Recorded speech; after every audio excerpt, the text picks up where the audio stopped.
کے پاکستان کے کنوینر خالد مقبول صدیقی نے نگراں حکومت کو آڑے ہاتھوں لے لیا۔ کہتے ہیں کہ ریاست مردم شماری نہیں کر سکتی، وہ مردم شناسی کیا کرے گی۔ ان کی پارٹی کو لگتا تھا کہ موجودہ نگراں وزیر اعلیٰ انصاف سے کام لیں گے۔ ایسا لگتا ہے کہ نگراں حکومت کے بھی کچھ نگراں ہیں، لیکن گزرے ہوئے ان دنوں اور مہینوں میں ہم یہ کہنے پہ مجبور ہیں کہ یہ نگراں حکومت کے بھی کوئی نگراں ہیں، اور یہ 15 سال سے جو اقتدار تھا اس کے تسلسل اور تسلط کا ہی نقشہ صوبہ سندھ پیش کر رہا ہے۔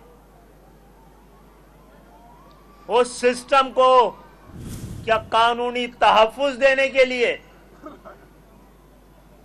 یہ نگراں حکومت آئی ہے۔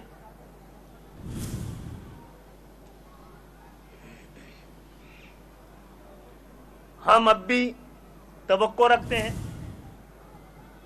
کہ نگراں حکومت آنے والے چند دنوں اور ہفتوں میں اپنی غیر جانبداری کا ثبوت دے۔